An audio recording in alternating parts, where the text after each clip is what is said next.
uma revisãozinha de auditoria aqui com base no comentário e no esquema deixado pelo Antonello. Ó, risco de auditoria. Risco de auditoria é o risco de o auditor emitir uma opinião inadequada.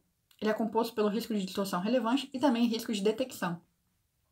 O risco de distorção relevante, ele não depende do auditor, ele é prévio. E ele é subdividido em risco inerente e risco de controle. Bom, o risco inerente é antes da consideração de quaisquer controle. E ele não pode ser exterminado, ele sempre vai ter um risco inerente ali. O risco de controle é o risco do controle interno da atividade não detectar ou prevenir. Então, o inerente é antes de você fazer qualquer controle. Tá? E o de controle é depois que você já fez algum controle. E aí, esse controle não conseguiu prevenir ou detectar. E aí, ainda dentro de risco de auditoria, a gente vai para o risco de detecção, que é aquele risco do auditor não detectar uma distorção relevante. Ó, perceba que ele é parecido com o risco de controle, né? Só que o risco de controle, a gente está falando de um controle.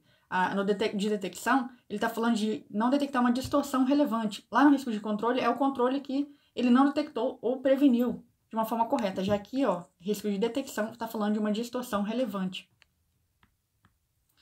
Risco de negócio afetam a capacidade de atingir os objetivos, afeta a capacidade da entidade de atingir seus objetivos. Bom, são riscos de mercado, riscos operacionais e riscos de crédito.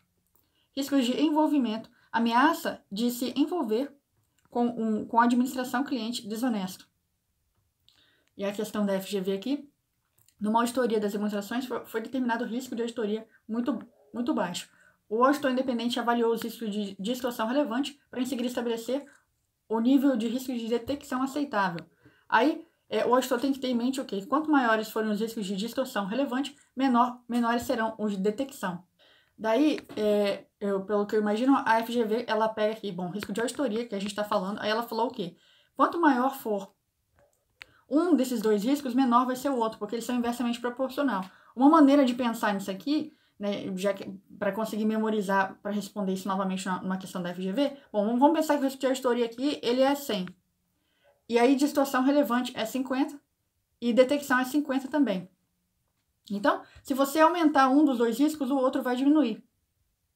Aí, a nossa alternativa diz que o auditor tem que ter em mente que quanto maior for o nosso risco de distorção relevante, menor será a de detecção. Então, risco de auditoria já é subdividido em risco de distorção relevante e risco de detecção.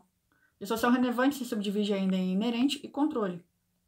Bom, aí o que acontece? Quando você aumenta um, você reduz o outro. Por quê? Porque o risco de auditoria ele é composto por esses dois.